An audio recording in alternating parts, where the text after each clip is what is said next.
16, 19 à 26. Nous sommes debout afin d'honorer les Écritures. Il y avait, Luc 16, 19, il y avait un homme riche qui était vêtu de pourpre et de fin lin et qui chaque jour menait joyeuse et brillante vie. Un pauvre nommé Lazare était couché à sa porte couvert d'ulcères et désireux de se rassasier des miettes qui tombaient de la table du riche. Et même les chiens venaient encore lécher ses ulcères. Le pauvre mourut et il fut porté par les anges dans le sein d'Abraham. Le riche mourut aussi et il fut enseveli. Dans le séjour des morts, il leva les yeux, et tandis qu'il était en proie au tourment, il vit de loin Abraham et Lazare dans son sein. Il s'écria, « Père Abraham, aie pitié de moi, et envoie Lazare pour qu'il trempe le bout de son doigt dans l'eau et me rafraîchisse la langue, car je souffre cruellement dans cette flamme. » Abraham répondit, « Mon enfant, souviens-toi que tu as reçu tes biens pendant ta vie et que Lazare a eu les maux pendant la sienne. Maintenant, il est ici consolé et toi tu souffres. D'ailleurs, il y a entre nous et vous un grand abîme afin que ceux qui voudraient passer d'ici vers vous ou de là vers nous ne puissent le faire. Prenez place, s'il vous plaît.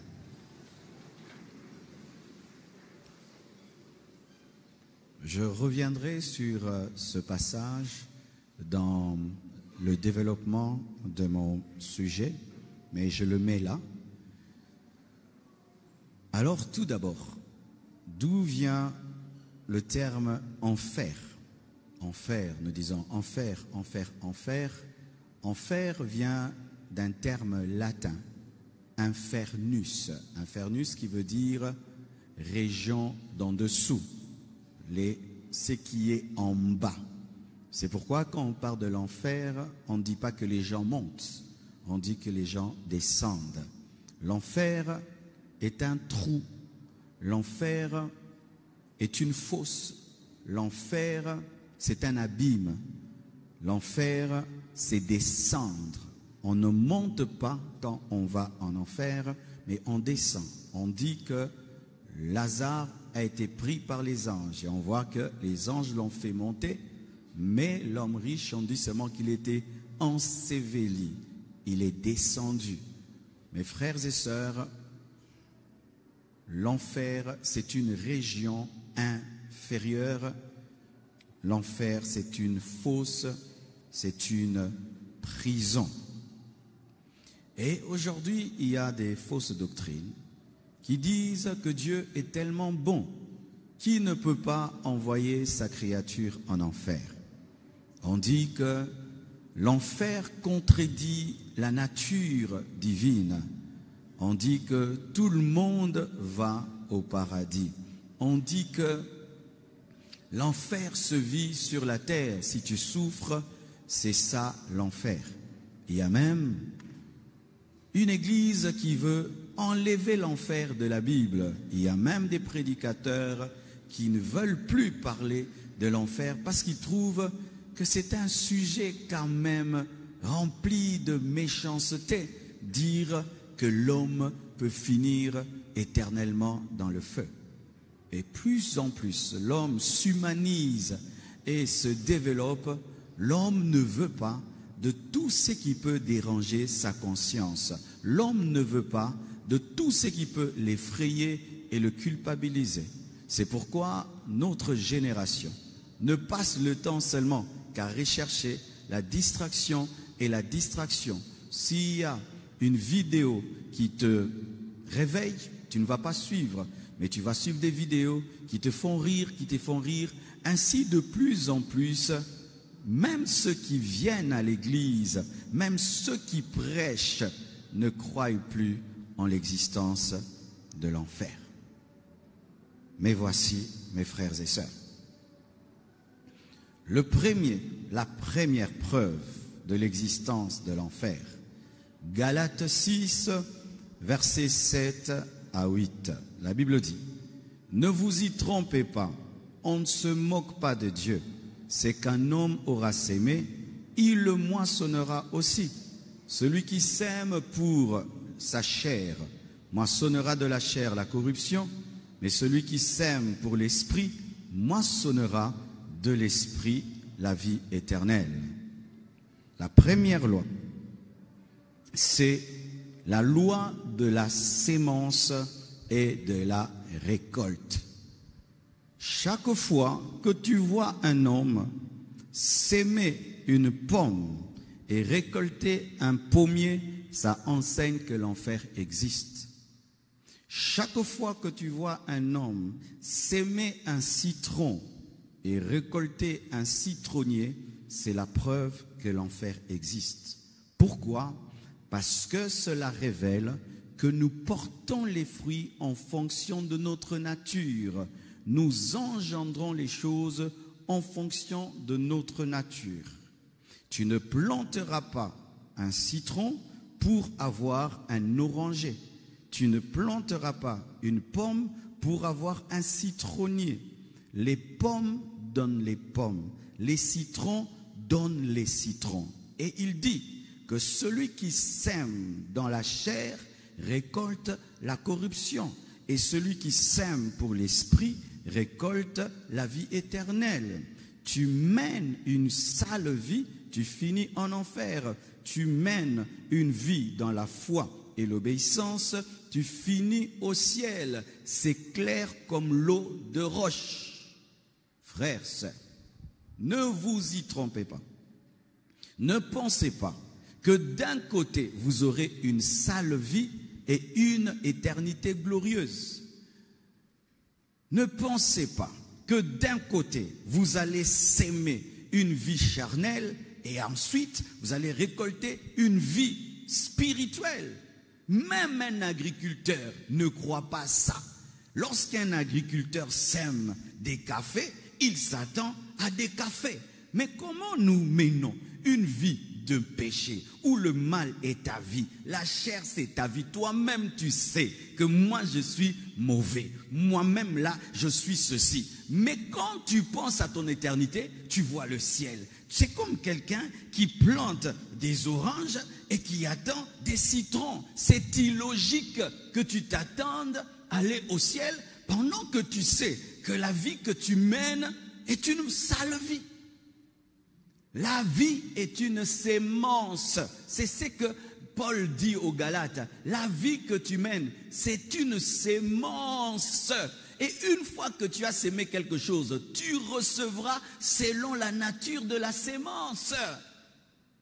Ce n'est pas que d'un côté, Dieu va s'arranger à changer une sémence de citron et puis ça devient un pommier. Dieu va s'arranger à changer une sémence d'une vie sale en une vie glorieuse. La Bible dit, ne vous y trompez pas. C'est comme certains, il va à l'école, il n'étudie pas, il travaille mal, mais il s'attend à réussir. Lorsque le professeur dit, tu as eu 0 sur 10, il se fâche. Alors que lui-même sait, je n'ai pas étudié, je n'avais pas compris, je ne m'étais pas préparé, mais il attend seulement réussir. J'ai vu des gens aller à une proclamation, tu sais que mon ami vraiment, il trichait, ou mon ami dérangeait, mon ami ne venait pas à l'école, mon ami est venu faire l'examen sans préparation, et tu sais que tu es élève, mais tu sais qu'il va échouer. Mais quand il échoue, il est fâché contre le professeur. Et c'est ça l'être humain.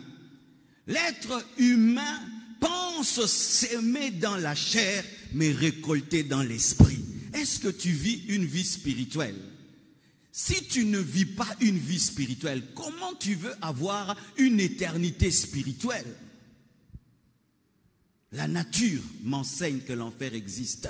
Quand je vois un arbre, quand je vois des fruits, quand je vois des pommes, je sais que l'enfer existe parce que celui qui a récolté les pommes a sémé des pommes. Deuxième preuve de l'existence de l'enfer, les jugements de Dieu dans l'Ancien Testament. Exode 34, versets 6 à 7, la Bible dit: « Et l'Éternel passa devant lui et s'écria: L'Éternel, l'Éternel, Dieu miséricordieux et compatissant, lent à la colère, riche en bonté et en fidélité. Lent à la colère, lent à la colère. Quand on dit lent à la colère, ce n'est pas qu'il ne se fâche pas. C'est-à-dire qu'il se fâche lentement, mais il finit par se fâcher. Dieu se fâche. Dieu se fâche, mais il se fâche lentement. J'aimerais vous dire, mes frères, que tout ce que nous vivons aujourd'hui, c'est parce que Dieu est lent à la colère. Mais il finira par se fâcher. Regarde, tu es un homme riche. Tu prends ton enfant, tu le mets dans la maison d'un homme pauvre. Il vit là-bas. Qu'est-ce qui va se passer dans la maison de l'homme pauvre? Il aura des bonnes conditions.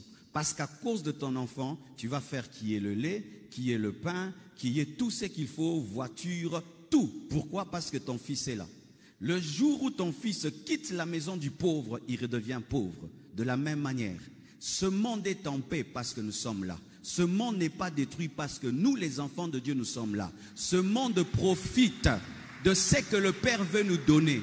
Mais le jour où l'Église sera enlevée, c'est pourquoi il y aura la tribulation et c'est pourquoi il y aura l'enfer, parce que nous ne serons plus mélangés.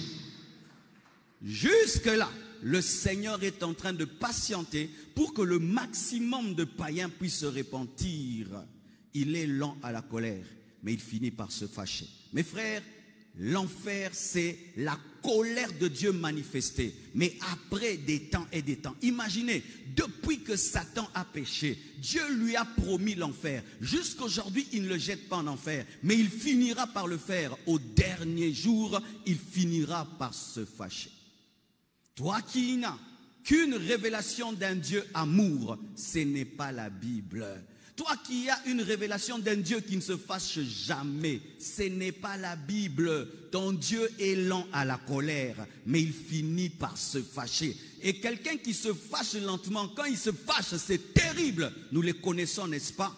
Nous connaissons ces gens qui pour rien se fâchent. Souvent leur colère n'est pas grande. Mais ceux qui ne se fâchent jamais, le jour qu'ils se fâchent, c'est avec des décisions. C'est ça ton Dieu. Ne considère pas la patience de Dieu comme étant une faiblesse. C'est son amour envers toi. Mais un jour, il se fâchera. Et parlons des temps où des fois Dieu s'est fâché. Le déluge, le déluge. Le déluge n'est pas le produit de Satan. C'est Dieu qui a envoyé le déluge. Il n'a pas envoyé une rivière dans un coin perdu. Sur toute la terre, il a envoyé la pluie. Et il a inondé le monde entier. Il a inondé tous les hommes, tous les animaux, sauf les poissons et sauf la famille de Noé. Dieu. Dieu. Le Dieu bon. Le Dieu que tu dis bon. Il a tué toute l'humanité, sauf une petite famille, sauf quelques animaux. Le Dieu bon finit un jour par se fâcher. Et le jour qu'il s'est fâché, il a rasé toute la terre pour ne garder qu'une seule famille. Le Dieu bon a envoyé le jugement à Sodome et Gomorrhe. Il a envoyé le feu sur toute une ville. Tout le monde a brûlé, du plus petit jusqu'au plus grand, sauf la famille de Lot. Et lorsque la femme de Lot refuse d'obéir à son ordre, elle regarde en arrière, elle devient aussi une statue de sel. Dieu a rendu Lot veuf parce que sa femme avait péché. Le Dieu bon. Le Dieu bon. Le Dieu bon a envoyé 10 plaies en Égypte. Il a envoyé les ténèbres, il a envoyé les poux, il a envoyé les grenouilles, il a changé l'eau en sang, il a tué tous les fils aînés dans toutes les maisons, jusque dans la maison de Pharaon, le Dieu bon. Le Dieu bon, le Dieu de la Bible, le Dieu de la Bible. Ne lis pas une partie de la Bible, mon frère. Lis toute la Bible pour connaître quel Dieu tu pries. Alléluia. Et la Bible nous dit, lorsqu'il les amène dans le désert, ils se rebellent, la terre s'ouvre et la terre commence à les engloutir. Il envoie même des serpents pour les tuer. Et même, il tue 23 000 personnes parce qu'ils ont commis l'impudicité. Le Dieu bon. Quand tu dis que Dieu ne se fâche pas, tu as lu ça où? Dieu se fâche terriblement. La Bible dit, ne craignez pas celui qui touche le corps et qui ne peut pas toucher l'âme. Craignez celui qui peut envoyer le corps et l'âme en enfer. C'est dire quoi? La colère de Dieu est pire que la colère des hommes. Et qui dit ça? Jésus. Jésus, qui est venu prêcher l'amour de Dieu, a parlé aussi de la colère de Dieu. Dieu se fâche terriblement, terriblement. Mes frères, quand je vois le déluge, je vois Sodome et Gomorrhe, je me rends compte que j'ai cru en un Dieu bon, mais j'ai cru aussi en un Dieu redoutable. Nous avons cru en un Dieu bon, mais redoutable aussi, qu'on ne te trompe pas. Pour que tu comprennes la dimension d'un Dieu fait dévorant, lis l'Ancien Testament. Dieu, même dans le Nouveau Testament, c'est le même Dieu. Mais il a un plan, il patiente. Il donne le temps aux hommes de croire en son Fils. Lorsque le temps arrivera, nous allons vivre le Dieu-là de l'Ancien Testament. Parce que c'est toujours lui. C'est toujours lui. Ce n'est pas que Dieu est mort et puis un autre l'a remplacé. C'est toujours le Dieu de l'Ancien Testament que nous avons jusqu'aujourd'hui. Mais comme il a un calendrier de grâce, nous opérons dans la grâce. Mais lorsque la grâce prendra fin, nous allons vivre le Dieu de l'Ancien Testament. Troisième preuve de l'existence de l'enfer, le langage du Saint-Esprit. Jean 16, versets 7 à 11, la Bible dit, « Cependant, je vous dis la vérité, il vous est avantageux que je m'en aille, car si je ne m'en vais pas, le Consolateur ne viendra pas vers vous. Mais si je m'en vais, je vous l'enverrai. Et quand il sera venu, il convaincra le monde en ce qui concerne le péché, la justice et le jugement. En ce qui concerne le péché, parce qu'ils ne croient pas en moi. La justice, parce que je vais au Père et que vous ne me verrez plus. » Et au verset 11, le jugement, parce que le prince de ce monde est jugé. Ça veut dire quoi? Le jugement, parce que le prince de ce monde est jugé. C'est dire que le jugement, parce que Satan a été condamné à aller en enfer, car le jugement de Satan, c'est l'enfer. Le Saint-Esprit nous convainc que le péché conduit en enfer. Le Saint-Esprit, quand tu as le vrai Saint-Esprit, pas le faux, celui seulement qui parle en langue, il y a le Saint-Esprit véritable. Quand tu pêches, il te convainc que le péché amène en enfer. Quand quelqu'un a le vrai Saint-Esprit et il pêche, le Saint-Esprit lui dit, tu finiras comme le diable. Quand quelqu'un a le vrai Saint-Esprit, il perd la paix quand il pêche. Quand quelqu'un a le vrai Saint-Esprit, il perd la joie quand il pêche. Pourquoi? Le Saint-Esprit arrête de lui donner la joie. Il le convainc que tu finiras jugé comme Satan. Car la rébellion conduit en enfer, pas seulement quand il s'agit du diable, quand il s'agit de tout esprit. As-tu déjà ressenti la conviction de jugement qui vient du Saint-Esprit? Où tu sens que tu es séparé de Dieu, où tu sens que tu n'as plus la paix avec Dieu, où tu sens que ton cœur tremble parce que tu as attristé le Saint-Esprit. Que Dieu te donne ce cœur et cette sensibilité spirituelle de pouvoir savoir quand est-ce que tu as attristé le Saint-Esprit. C'est ce qui sauve. Tu viens à l'église comme ça, je prêche, tu es convaincu de péché, de justice et de jugement, tu te répands. Tu es chrétien, tu fais le mal, même s'il n'y a pas de prophétie, même si on ne te reproche pas, le Saint-Esprit te convainc de péché, de justice et de jugement. Et il dit aussi que dans les derniers jours, dit Dieu, je répandrai de mon esprit sur toute chair. Vos fils et vos filles auront des visions. Le langage du Saint-Esprit par les visions. Pour ceux qui ne savent pas, le passage de Lazare et de l'homme riche est une vision. Ce n'est pas une parabole, parce que dans les paraboles, on ne cite pas les noms des gens. La parabole, c'est un message imagé, donc ce n'est pas une réalité. C'est une image qui donne un message. Mais là, Jésus dit Lazare, donc c'est arrivé. Ainsi, en vision, Jésus pouvait voir la mort de Lazare et ce qui s'est passé au-delà de la mort. Le Saint-Esprit lui a donné la vision du Sheol. Qu'est-ce qui est arrivé? Au sujet de Lazare et de l'homme riche, c'est que lorsqu'ils sont morts, Lazare est allé dans le sein d'Abraham, qui est le bon séjour de mort, et l'homme riche est allé dans le mauvais séjour de mort, qui est déjà un lieu de tourment, qui n'est pas encore l'enfer, mais qui est déjà le couloir de l'enfer. Et Lazare est allé dans le bon séjour de mort, qui est un lieu de repos. Et quand Jésus-Christ est venu, il a pris ceux qui étaient dans le bon séjour de mort, dans le sein d'Abraham, il les a transphasés dans le paradis. Jésus l'a vu en vision. Et il y a des gens ici qui ont de telles visions. Le Saint-Esprit, en ce temps de la fin, donne des visions de l'enfer. Donne des visions du séjour de mort. Donne des visions du paradis. Paul a vu le paradis. Il a vu le paradis. Apocalypse, ce sont des visions.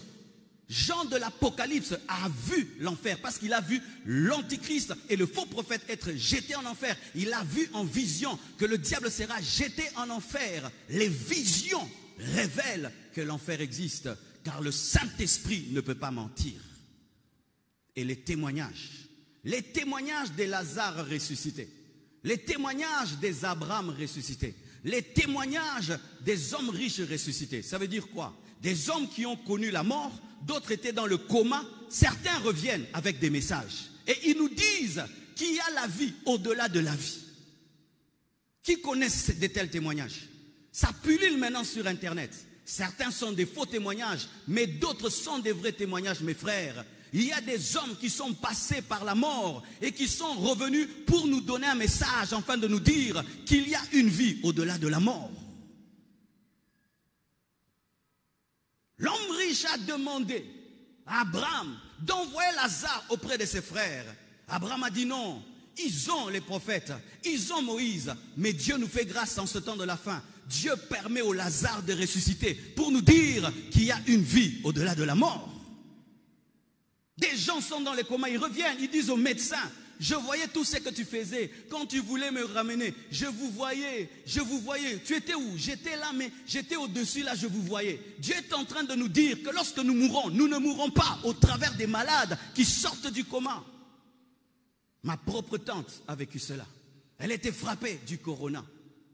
Elle a voulu aller au ciel. Jésus lui a dit, tu n'es pas prête, rentre. Elle est revenue. Elle a demandé pardon aux gens qui lui avaient fait du mal. Après encore, elle est entrée dans le coma. Elle a vu, on l'a amenée dans un four. Elle brûlait dans ce four. Elle avait soif dans ce four. Elle était dans les ténèbres.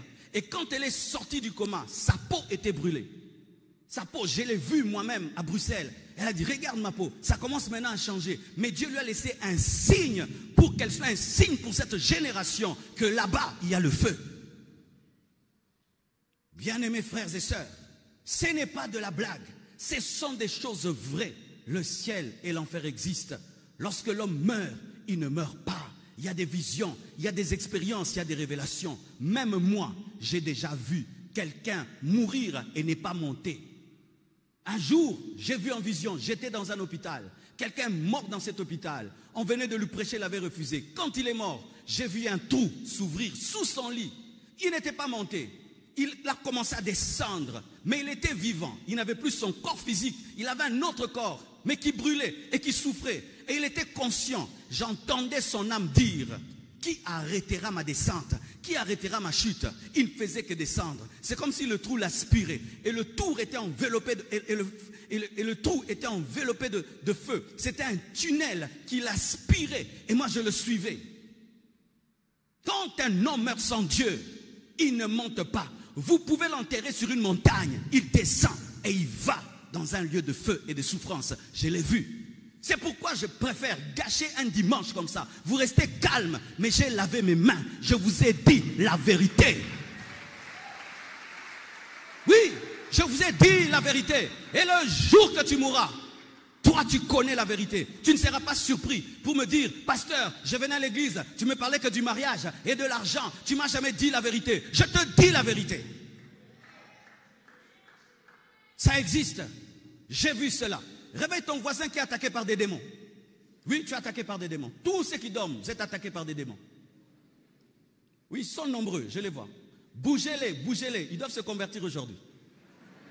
Bougez-les. Tu vas te réveiller. J'attends que tu te réveilles. Tu vas écouter. Réveille ce frère là-bas. Une de troisième rangée. Lamouka frère. Mais c'est ça, non? Quelqu'un crie comme ça, tu dors comment? Alors que les moustiques te réveillent. Alors voici. Le Saint-Esprit est un esprit de vérité. Le Saint-Esprit ne ment pas. Je suis contre certaines visions qui ne sont pas doctrinales. Ce sont ces visions qui disent que les gens meurent et puis ils vont en enfer, Satan les tape là-bas et les fait souffrir. C'est faux. Amen. Hein? Le diable n'est pas le chef de l'enfer. C'est Jésus qui est le chef de l'enfer et le diable ne tape personne parce que lui-même est un prisonnier. Alléluia. Mais le Saint-Esprit parle de cela. Quatrième preuve. Et tout ce que je te dis, pour toi qui es spirituel, ce sont des armes que je te donne pour l'évangélisation. Quand quelqu'un te dit que l'enfer n'existe pas, parle-lui de l'agriculture, la nature. Parle-lui du Saint-Esprit qui convainc. Dis-lui, quand tu fais le mal, n'est-ce pas que tu te reproches quelque chose? Oui, cette reproche-là, c'est déjà un jugement. Fais très attention. Parle-lui de la colère de Dieu manifestée dans l'Ancien Testament. Tu dis que Dieu est trop bon et qu'il ne peut pas frapper les gens. Et alors le déluge, alors Sodome et Gomorrhe, alors les jugements dans le désert. Ah, c'est vrai, c'est vrai. Et puis tu peux le gagner. Parle-lui des choses que Dieu t'a montrées. N'ayez pas peur de partager vos visions. Moi, si j'ai vu, j'ai vu. Si tu ne crois pas, moi j'ai vu. Moi j'ai vu et je suis convaincu que Dieu m'a parlé. Alléluia. Quatrième preuve de l'existence de l'enfer. Le diable, malgré qu'il est menteur. Les démons, malgré qu'ils sont menteurs. Matthieu 8, versets 28 à 29. Lorsqu'il fut à l'autre bord, dans le pays de Gadarénia, 2 démoniaques sortant des sépulcres vinrent au-devant de lui. Ils étaient si furieux que personne n'osait passer par là. Écoutez maintenant, et voici, ils s'écrièrent: Qu'y a-t-il entre nous et toi, fils de Dieu? Es-tu venu ici pour nous tourmenter avant le temps? Es-tu venu ici pour nous tourmenter avant le temps? Vous voyez que les démons ne sont pas en enfer. Ils ont dit, es-tu venu nous tourmenter avant le temps? C'est-à-dire, il y a le temps pour qu'on soit jeté en enfer. Pour le temps, on est jeté sur la terre. Quand Satan et ses anges ont péché, Dieu les a précipités sur la terre.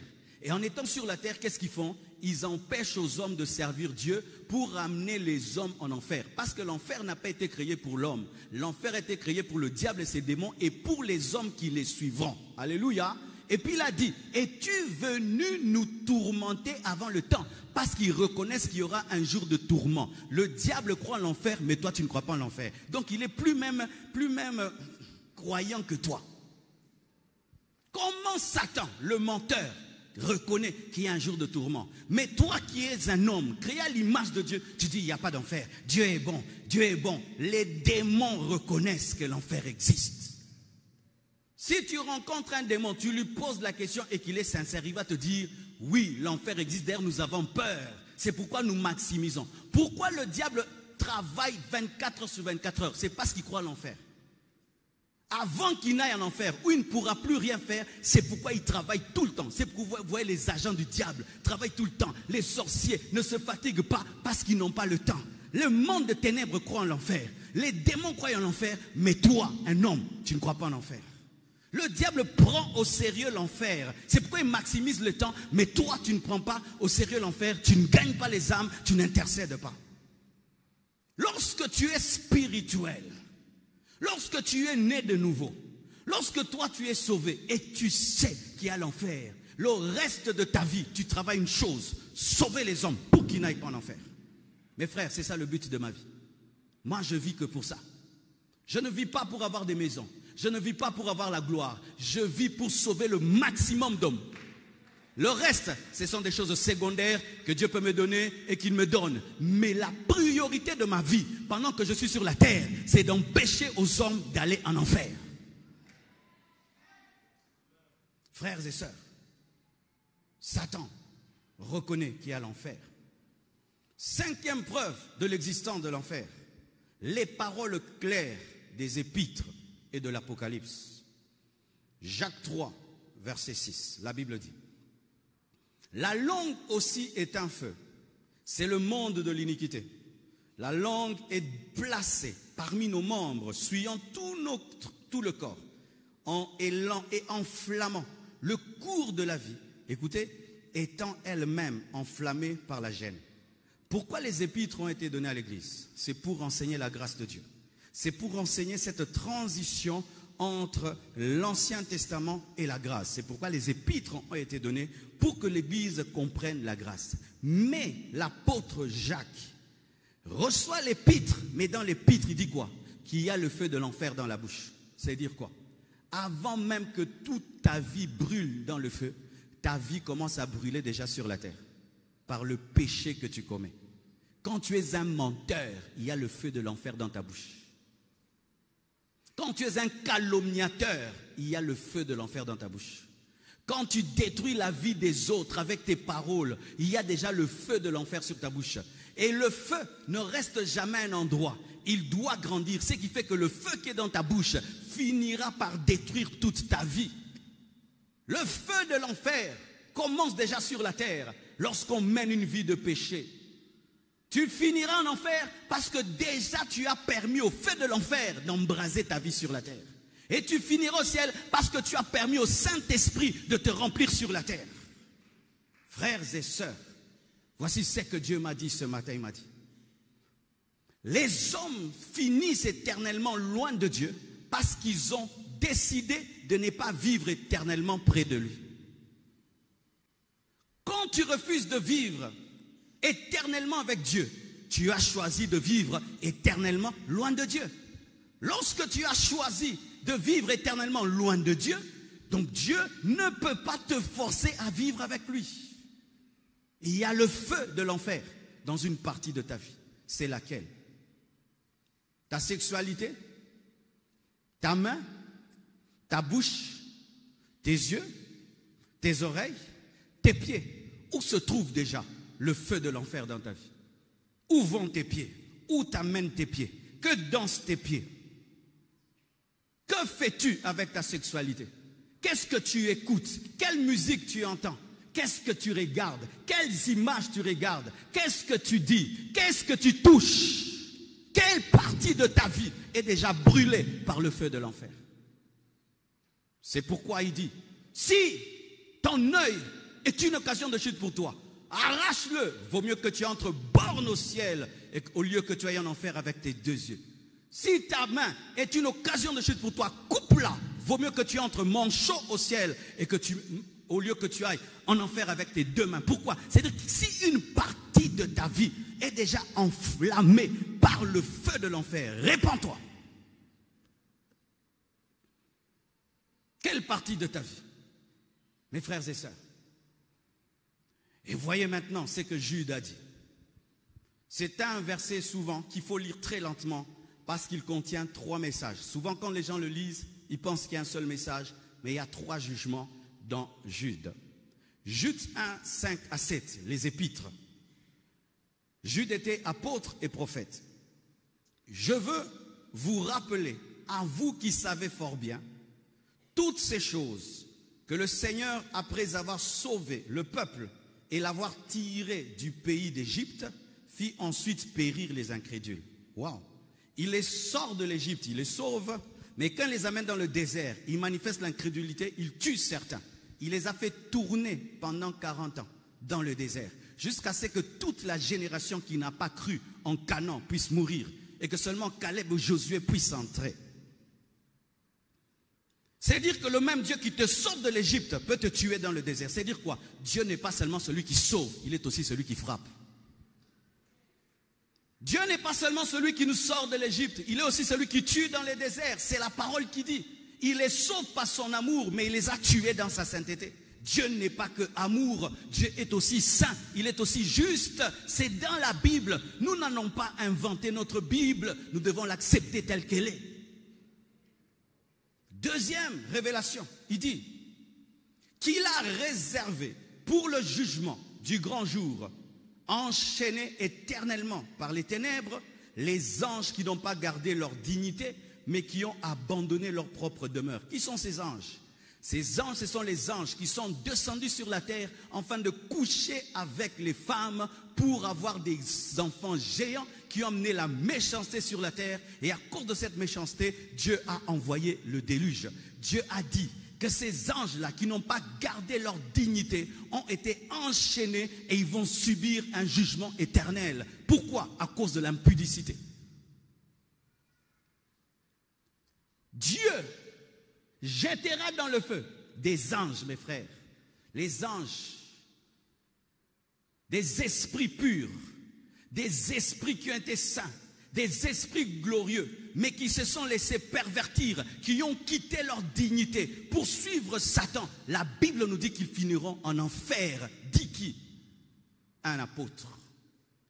Et on dit que Sodome et Gomorrhe et les villes voisines qui se livrèrent comme eux, comme qui eux, ces anges-là, qui ont quitté le ciel pour la terre, qui ont perdu leur dignité. Quand on dit eux, il s'agit des anges qui ont perdu leur dignité. Et quand on parle de l'impudicité des anges, il s'agit de ces anges qui ont couché avec des femmes au temps de Noé. On dit que Sodome et Gomorrhe et les villes voisines qui se livrèrent comme eux à l'impudicité et à des vices contre nature sont donnés en exemple subissant la peine d'un feu éternel. Tous les gens de Sodome et Gomorrhe qui sont morts sont allés dans le feu éternel. Toute la ville de Sodome et Gomorrhe. Car la Bible nous dit que toute la ville de Sodome et Gomorrhe était dans l'homosexualité.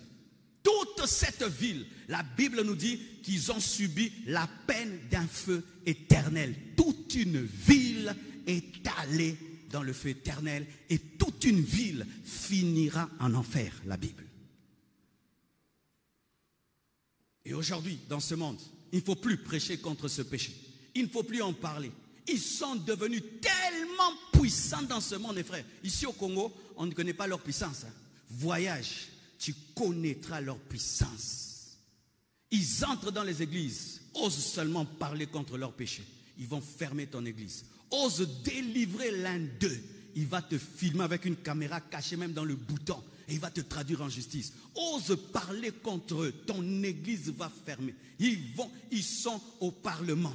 Ils sont des juges. Ils sont des ministres. Ils sont partout et ils sont très très riches. Ils possèdent même des villes.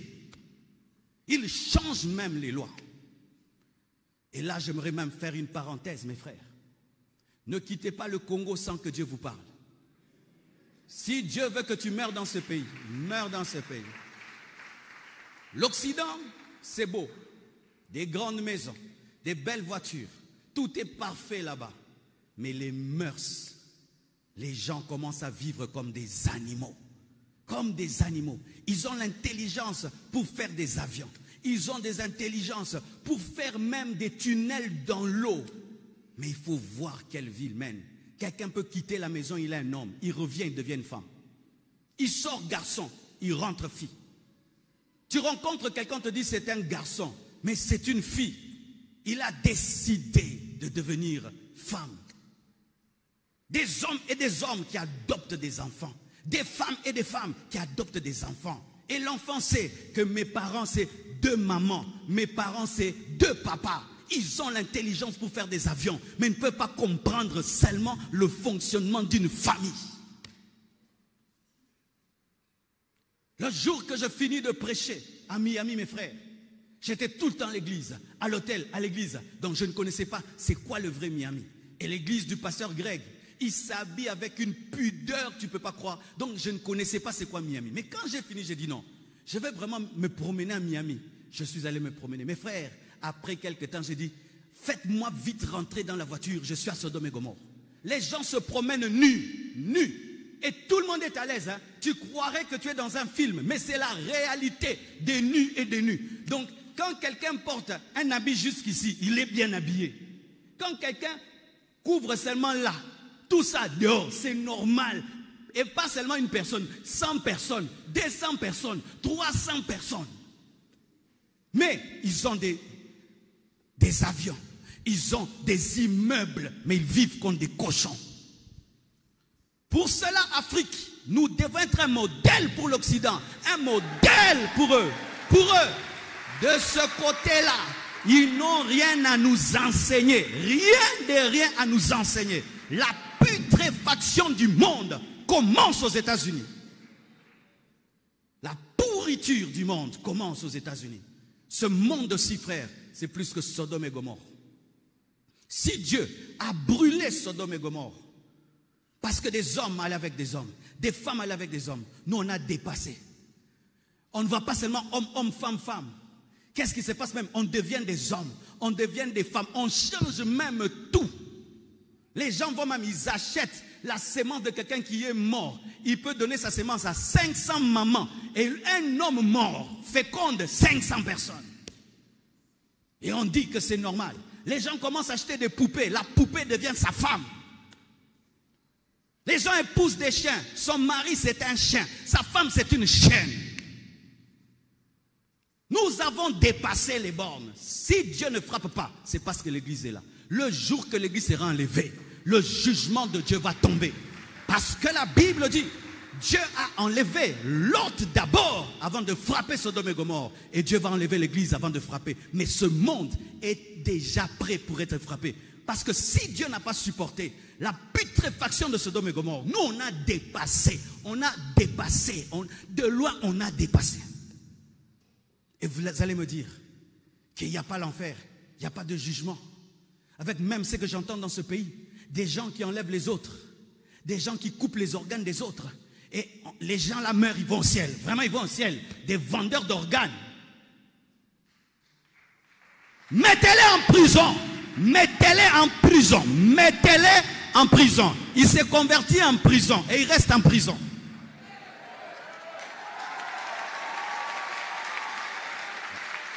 Mettez-les en prison. Mettez ces gens en prison. Mettez-les en prison. Mes frères et sœurs, il y a un jugement qui arrive. Dieu ne va pas laisser les choses évoluer comme ça. L'homme a exagéré. Vous savez quand est-ce que le jugement est venu sur Sodome et Gomorrhe? Quand ils ont atteint le paroxysme de leur péché. Mais nous, on a dépassé même le record du monde. Jamais depuis que le monde existe, l'homme a fait les péchés que nous faisons. Avant, ils avaient des guerres avec des lances, avec des épées. Résultat de la guerre, 20 000 personnes, 30 000 personnes. Aujourd'hui, ce sont des millions de personnes qui meurent. On appuie sur un bouton à la maison.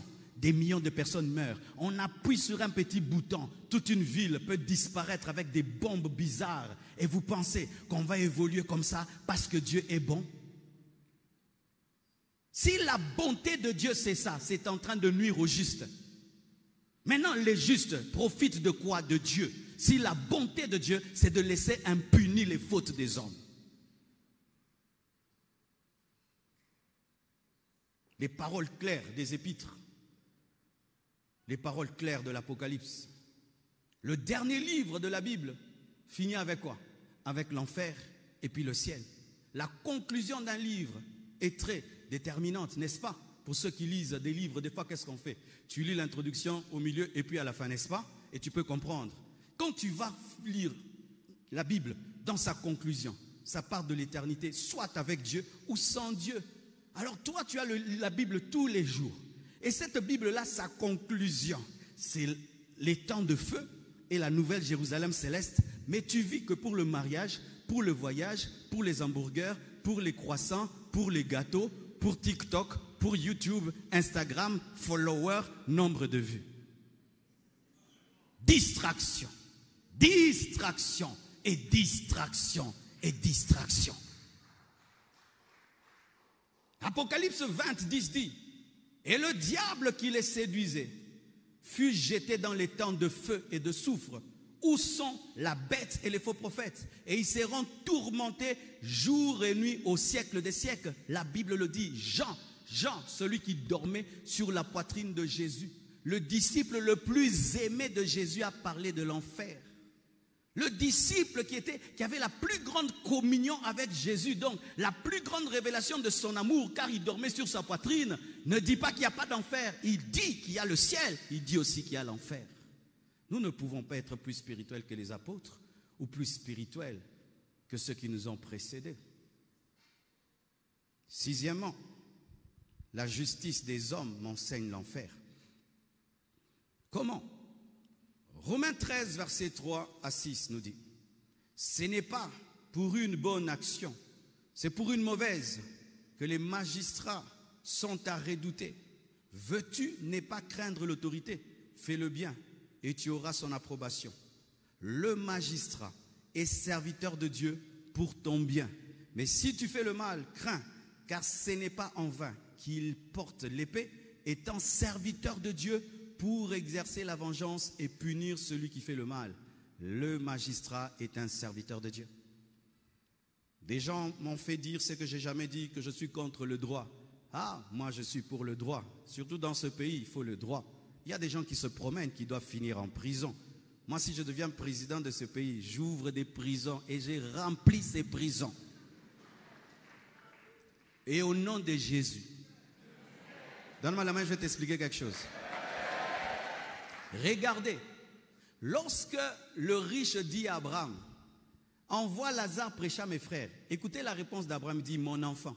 Même dans le séjour de mort, il appelle mon enfant. Mais il ne le sauve pas du séjour de mort. C'est-à-dire que Dieu t'aime, mais malgré qu'il t'aime, il te garde en prison.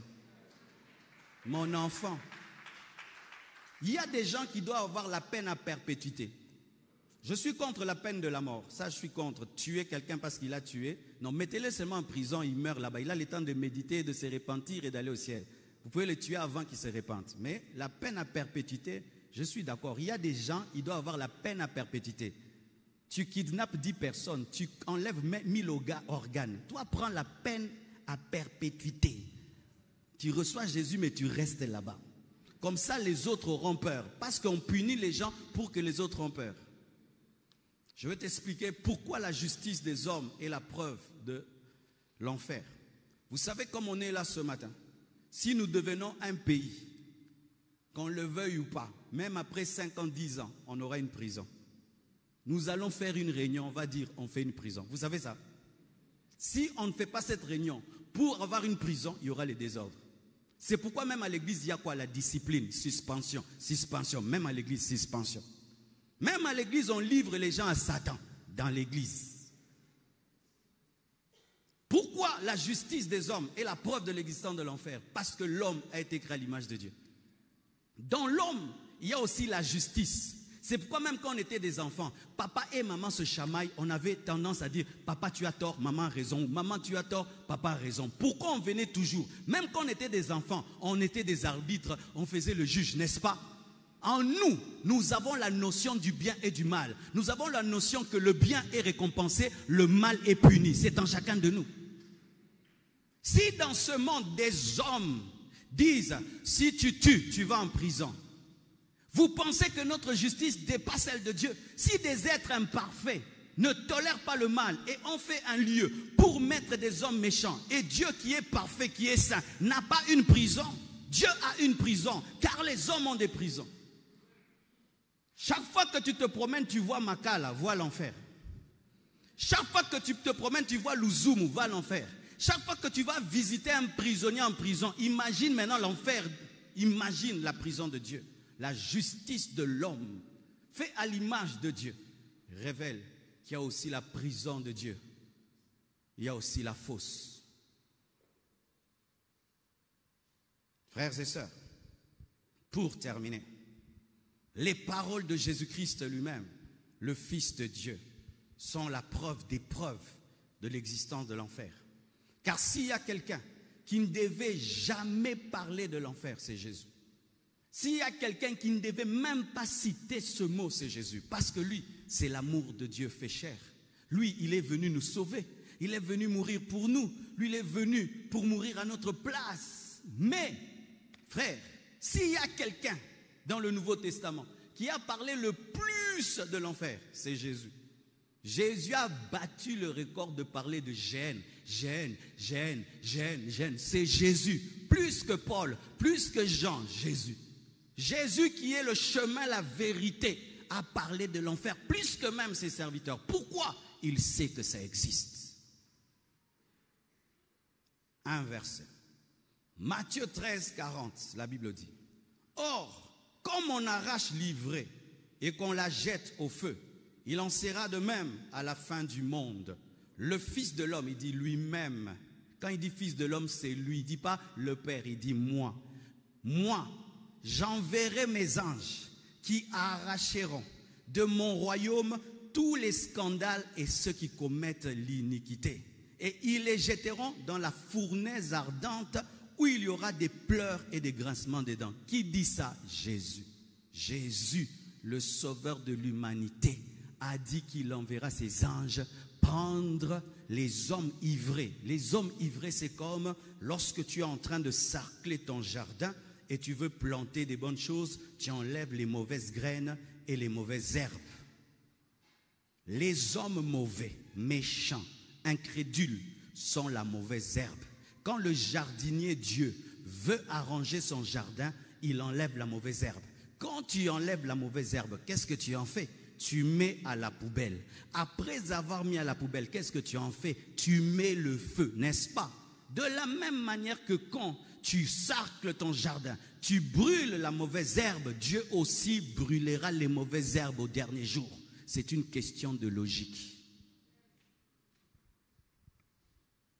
Frères et sœurs, c'est ça la vérité. On ne peut pas prêcher un autre évangile pour vous amuser et vous plaire. Parce qu'étant pasteur, je vais dans les deuils, et dans les deuils, et dans les deuils, et dans les deuils.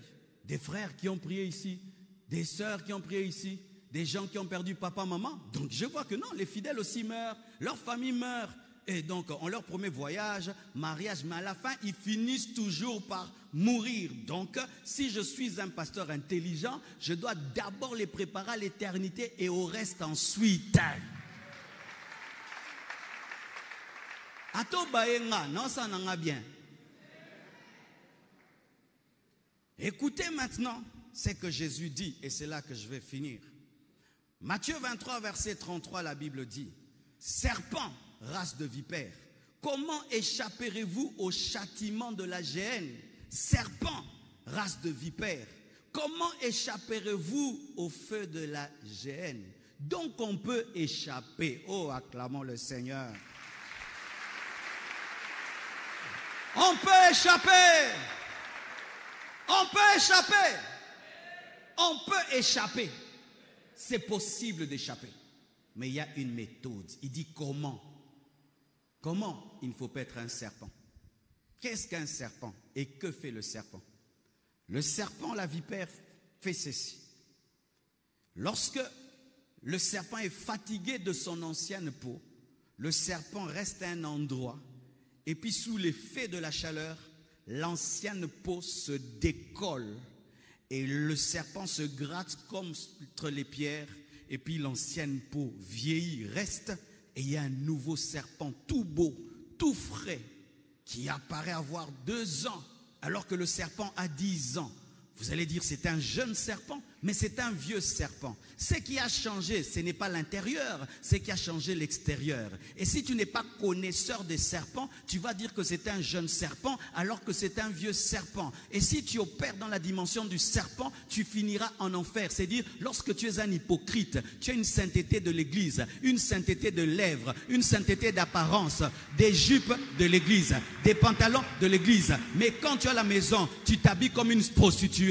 Ici, tu t'habilles comme une sainte. Ici, tu parles en langue. Mais dans le quartier, tu es un voleur. Ici, tu es collé serré avec ta femme. Mais tu la trompes au travail. Ici, tu as l'apparence de la sainteté. Mais là-bas, tu es quelqu'un d'autre. Tu es un serpent. Les serpents n'entreront pas. Regardez comment les églises se remplissent le dimanche. Waouh! Frère, pour avoir une telle foule en Europe, il faut une croisade d'évangélisation massive. Mais regardez, ici c'est plein, là-bas c'est plein, partout c'est plein maintenant. Mais lundi, mouillé binamboka.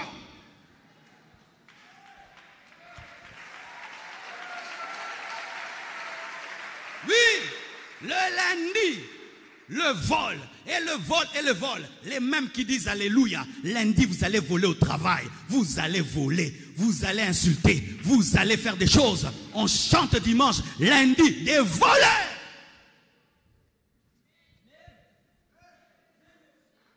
Tu arrives à l'aéroport. Alléluia, pasteur. Après, pasteur, $20.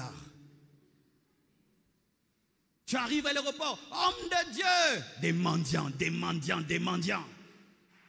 Le problème de ce pays, l'église est remplie des serpents. des prédicateurs serpents, des prophètes serpents, des papes serpents, des prêtres serpents, des prophètes serpents, des serpents.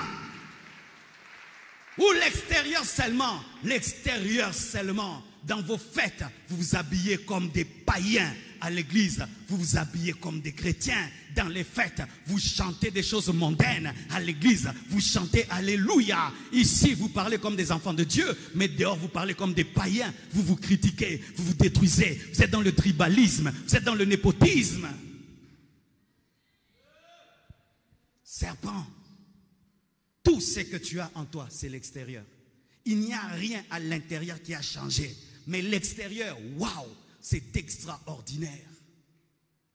Mes frères, je viens de rencontrer un homme qui m'a impressionné de loin. De loin, j'ai suivi ses prédications de loin. Je pouvais être debout dans ma chambre, je le suis. Je viens maintenant de le voir comme ça. Frère,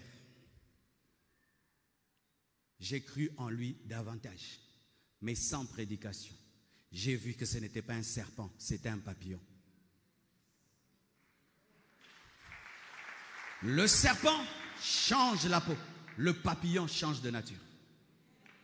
Il était d'abord chenille, la chenille entre dans le cocon, elle connaît ce qu'on appelle la métamorphose ou métanoïa et puis devient un papillon. Il n'y a rien du papillon dans la chenille, il n'y a rien de la chenille dans le papillon. C'est pourquoi la Bible dit que tu dois connaître la nouvelle naissance. La Bible nous dit que si quelqu'un est en Christ, c'est une nouvelle création.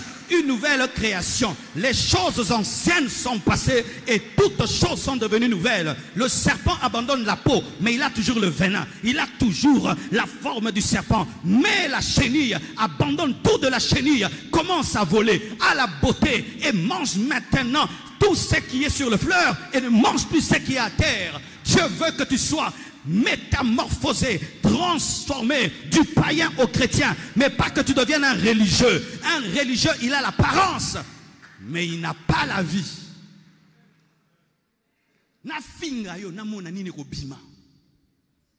C'est ça. On t'a déjà insulté et comment tu as réagi? Lorsque tu insultes un cadavre, il ne répond pas parce qu'il est mort. Mais toi, quand tu insultes, toi aussi tu insultes. Quand on te fait le mal, toi aussi tu fais le mal. Un serpent.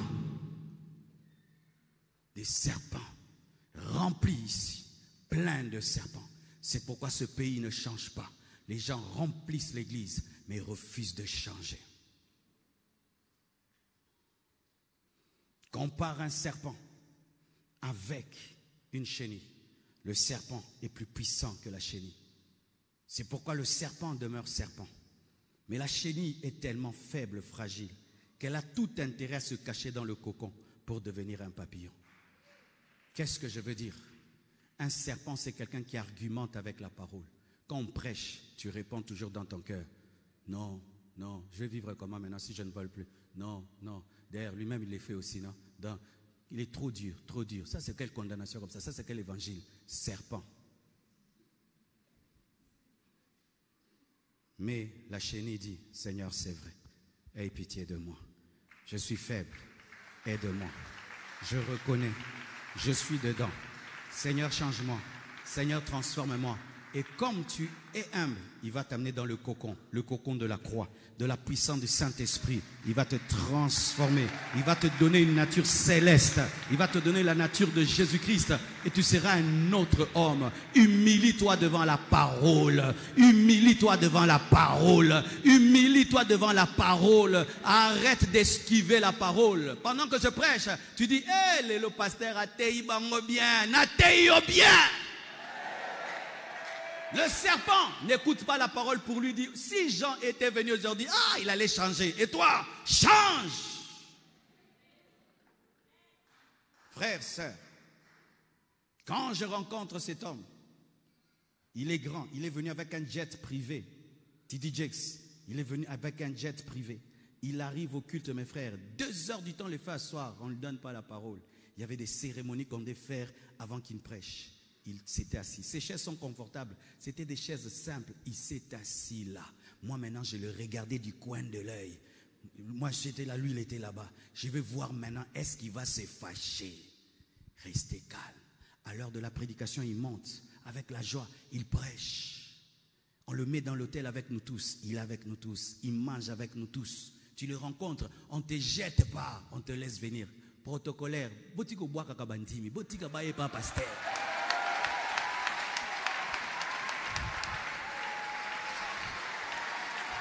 C'est quoi ça? C'est quoi ça? C'est quoi ça? Oh. S'il n'y a pas de fidèles, il n'y a pas de pasteur. S'il n'y a pas de fidèles, il n'y a pas de pasteur. S'ils ne viennent pas, moi je vais prêcher qui? Et d'autres me font rire. Moukeboé. Maître sans paquet. Tu ne sais pas que celui qui me cherche là, il a quelque chose. Vous pouvez veiller sur ma sécurité, mais ne chassez pas les gens. Votre travail, ce n'est pas chasser les gens et empêcher les gens de voir le pasteur. Et si même je suis occupé, ayez la manière de parler aux gens. Ils ne viennent pas me tuer. Est-ce qu'elle est venue me tuer? Elle ne veut pas venir. Donne-moi la main.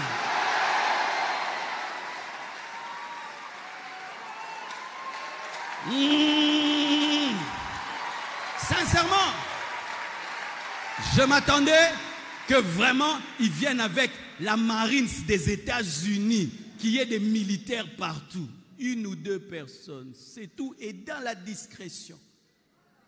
Le matin, je vais à la conférence. Je le trouve déjà là, avant nous tous, en train de prendre des photos de l'organisation du pasteur Grégory pour qu'il s'inspire. Eh papa, boni makambaboye, yozoye kolanini na makamboye. En français, qu'est-ce que tu apprends là, papa? Toi, tu fais déjà des trop grandes choses. Lui-même, il prend des photos, il filme. Et puis quand j'arrive, je le salue. Et il me salue. Et puis je dis, je viens de la RDC. Il me reçoit. Les gens nous dérangent, je dis, viens, viens, viens. On va causer là-bas. Et il me pose la question, toi tu prêches quand? Oh, il sait même que moi aussi je vais prêcher. Toi tu ne connais même personne sur l'affiche. Tu attends seulement ton jour. Serpent, serpent, prédicateur, serpent. Il te connaît. Il te dit, oui, tu dois prêcher, mais c'est quand? Et puis je dis, non, je te suis souvent depuis le Congo et tout là. Et il me dit une chose, j'espère que tu n'es pas déçu. Hein? Je dis, comment? Peut-être qu'à la télé, je prêche bien, mais en live là, j'étais déçu. J'ai dit, non, tu as bien prêché. Il a peur de décevoir les gens. Vous savez, j'ai croyé en lui, j'ai cru en lui davantage. Mais cette fois-ci, ce n'est pas parce qu'il prêche bien, parce qu'il est bien. Prêcher comme je prêche ne demande pas de naître de nouveau. Ça demande d'être intelligent. Mais la discipline, l'humilité, l'amour, l'effacement, l'honnêteté, ça demande la transformation. Frère, si vous êtes des serpents, vous n'entrerez pas au ciel. Si vous avez des masques, vous n'entrerez pas au ciel. Si vous jouez à être des chrétiens, vous n'entrerez pas au ciel. Je suis désolé d'entendre des fois une fille qui se marie 2 ans après, elle vient accuser son mari d'adultère. 2 ans après le mariage. Des serpents, vous trompez vos femmes. 2 ans. D'autres, vous trompez vos femmes même pendant les fiançailles. D'autres, les jours du mariage. Avec les filles d'honneur. Mais il fallait épouser la fille d'honneur. Pourquoi tu l'as? Mais oui. Mais vous êtes là. Vous êtes là. Mais vous êtes là.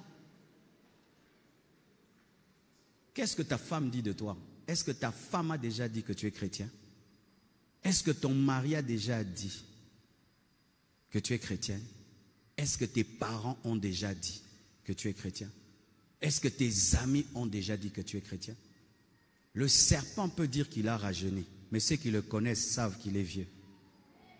Mais tout le monde peut témoigner que la chenille est devenue un papillon. Frère, si j'étais prêché dans ma vie 1 million de fois, n'oublie pas cette prédication. N'oublie pas ça. Changez, convertissez-vous. Et quand tu as un mal dans ta vie, ne l'appelle jamais bien. Continue à te battre contre ça dans la prière. Seigneur, ce n'est pas bien. Seigneur, ce n'est pas bien. Délivre-moi. Ne donne pas un verset biblique qui comprend ce mal-là. le mal reste le mal. Pleure toujours. Un jour, Dieu va te changer. Un jour, Dieu va te délivrer. Un jour, Dieu va te transformer. Que Dieu vous bénisse abondamment. Oh, gloire à Dieu. Zamba bikamwa tikalola na efungama za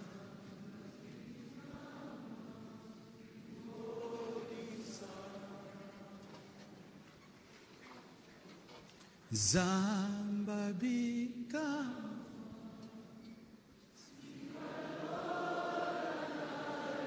fungama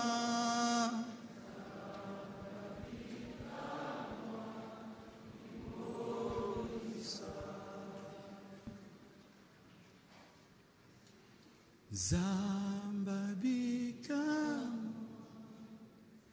tikalola efungama eza. Oh Jésus, Jésus, il est ici. Nzambe.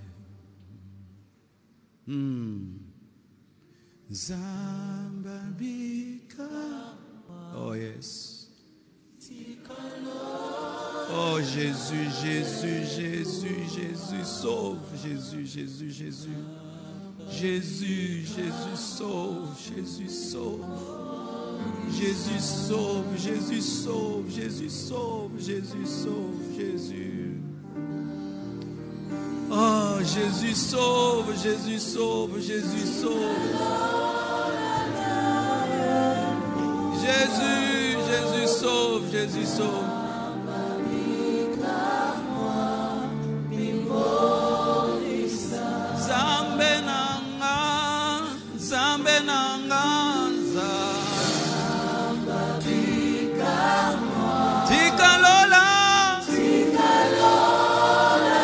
Si ce message t'a touché, tu as besoin de l'aide de Dieu, viens, nous allons prier ensemble.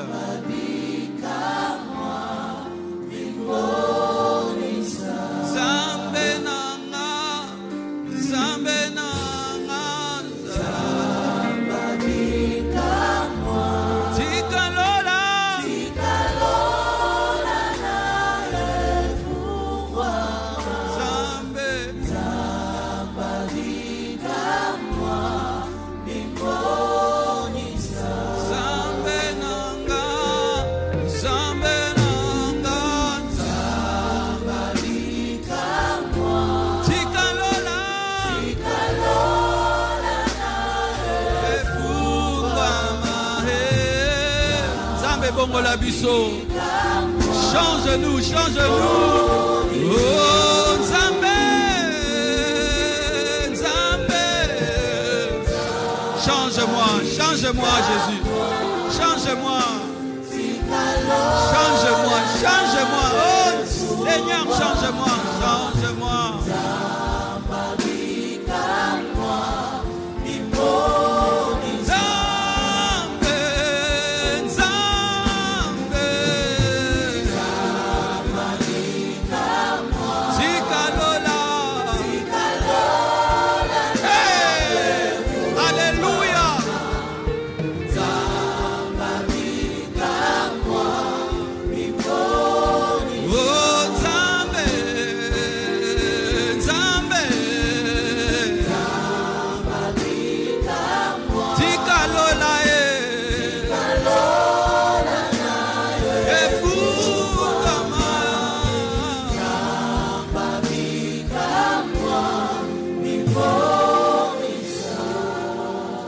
Seigneur, que chacun parle à Dieu. Ne sois pas un serpent, sois une chenille qui devient un papillon. Ne sois pas un serpent, ne sois pas un serpent, ne sois pas un serpent.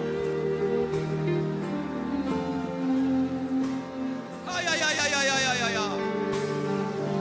Je sens le cœur de Dieu. Je sens l'amour de Dieu. Dieu t'a parlé durement parce qu'il t'aime.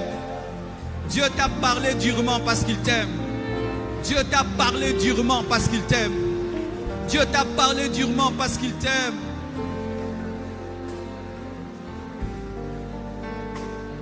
Yeah.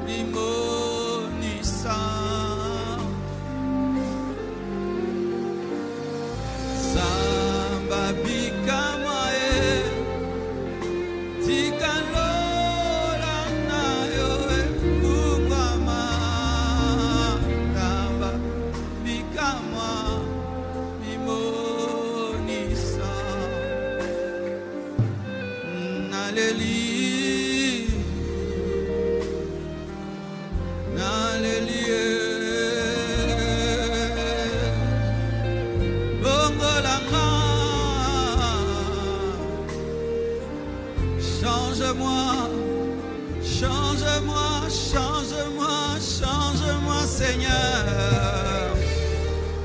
Ayabashaya. Transforme-moi. Délivre-moi. Change-moi, Seigneur. Oh, change-moi, change-moi, Seigneur. Délivre-moi. Et fou, maman.